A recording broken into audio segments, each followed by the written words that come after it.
Doctor এসভক যে সাউন্ডটা পেয়েছেন সেই সাউন্ডটা কিসের সাউন্ড? জাহান্নামের সাউন্ড। মাইক্রোফোনে ধরা পড়ে অদ্ভুত এক শব্দ, যা শুনে মনে হচ্ছিল অনেক মানুষ একসাথে আর্তচিৎকার করছে।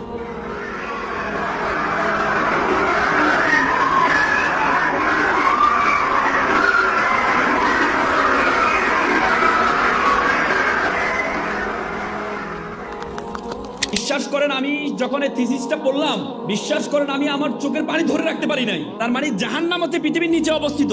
আপনি চিন্তা করতে পারেন যে হাদিস সূরা নূহতে বলা আছে ফেরাউনকে আমি সাগরে ডুবিয়েছি, ডুবানোর পরে তাকে আমি জাহান্নামে নিক্ষেপ করেছি। তার মানে নিচে গিয়েছে, নিচে থেকে জাহান্নামে কিভাবে যায়? তার মানে আমাদের পৃথিবীর নিচে যে আগুন আছে, সে আগুনের সেলসিয়াস বিজ্ঞানীরা বলেছেন ৬,০০০ সেলসিয়াস গরম। যে আমরা পৃথিবীর এত জায়গায় গিয়েছি, আমরা উপরে আকাশ আসমান এত জায়গায় গিয়েছি, কিন্তু আমরা পৃথিবীর নিচ পর্যন্ত এখনো যেতে পারি নাই। মাত্র 1%, পৃথিবীর ব্যাসার্ধের মাত্র 1% কম আমরা নিচে যেতে পারি, তার নিচে যেতে পারি নাই। তার মানে আল্লাহ তাআলা যে আমাদের জন্য জাহান্নাম রেডি করেছেন, আমাদের জন্য জাহান্নাম প্রস্তুত করেছেন, সেটার প্রিপারেশন আমাদেরকে নিতে হবে। পৃথিবীর মানুষ এখনো পর্যন্ত মাত্র 12 কিলোমিটার পর্যন্ত নিচ পর্যন্ত যেতে পেরেছে। সেটা কে করেছে জানেন? 1970 সালে সোভিয়েত ইউনিয়ন। তারা চিন্তা করলো তারা পৃথিবীর নিচে যাবে, কারণ তারা জানে পৃথিবীর নিচে হচ্ছে কিনা আমাদের বরাবর নিচে হচ্ছে কি আমেরিকা। আমরা যদি এখানে যদি 6টা বাজে, আমেরিকাতে 6টা বাজে, রাত 6টা বাজে, দিন 6টা বলে রাত 6টা। সে চিন্তা করে নিচ দিয়ে যাবে। তখন তাদের গবেষণা পথে তারা নিচে যাওয়া শুরু করেছে সাইবেরিয়া অঞ্চলে। নিচে গিয়ে তারা 12 কিলোমিটার পর্যন্ত গিয়ে দেখে সেখানে যেই গরম, সেটা প্রায় 2000 সেলসিয়াস গরম। লোহা গলে যাচ্ছে সেখানে, কারণ 1500-তে গেলে লোহা গলে যায়। আপনি দেখেন সূর্য আমাদেরকে গরম দেয়, আমরা 40, 50, 60 সেলসিয়াস গরম পাই আমরা। সূর্য আমাদের গরম দেয়, কিন্তু মাটির নিচে কিভাবে গরম হয়? পরবর্তীতে আর যেতে পারে নাই। সেই গবেষণা প্রতিষ্ঠানের প্রধান ছিলেন ডক্টর এসভক।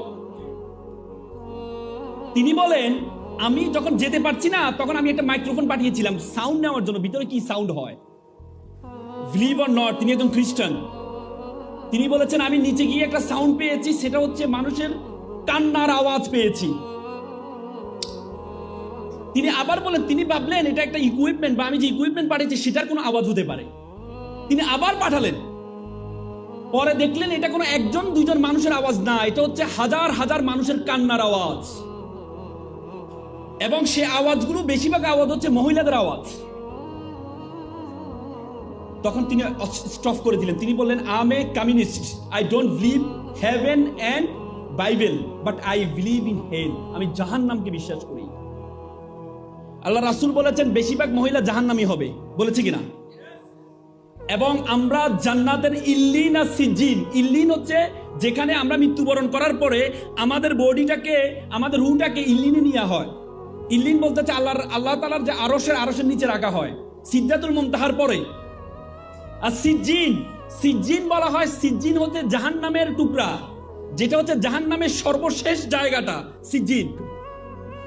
আব্দুল্লাহ ইবনে আব্বাস আল্লাহ রাসূলের চাচাতো ভাই ছিলেন।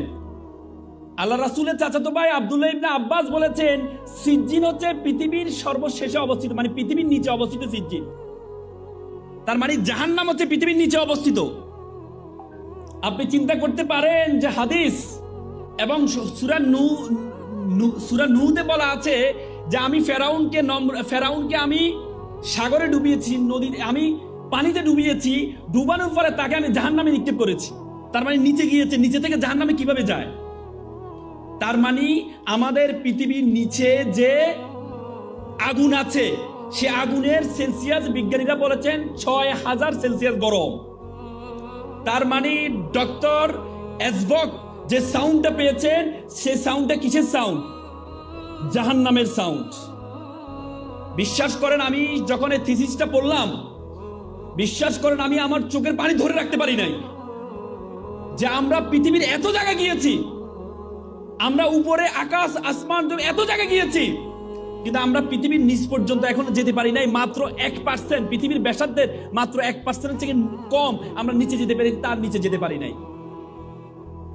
তার মানে আল্লাহ তাআলা যে আমাদের জন্য জাহান্নাম রেডি করেছেন, আমাদের জন্য জাহান্নাম প্রস্তুত করেছেন, সেটার প্রিপারেশন আমাদেরকে নিতে হবে। সেটার প্রিপারেশন আপনাদেরকে নিতে হবে। এজন্য আপনাদেরকে এখানে বলেছেন আল্লাহ তাআলা আল্লাহ রাসূলকে প্রথম যে উপদেশটা দিয়েছেন সেটা হচ্ছে ইকরা, পড়ো। আপনি যদি জানেন, আপনি যদি পড়েন, এবং হিন্দু ধর্মের যে বেদ, ঋগ্বেদ, যজুর্বেদ, অথর্ববেদ, সমবেদ, পুরাতন সবচেয়ে পুরান সে বেদ শব্দটা হচ্ছে যে জ্ঞান। আপনি যত বেশি জ্ঞান অর্জন করতে যাবেন, যত বেশি পড়তে যাবেন, আল্লাহর সৃষ্টি সবকিছু সম্বন্ধে আপনার সবচেয়ে বেশি ধারণা তৈরি হবে।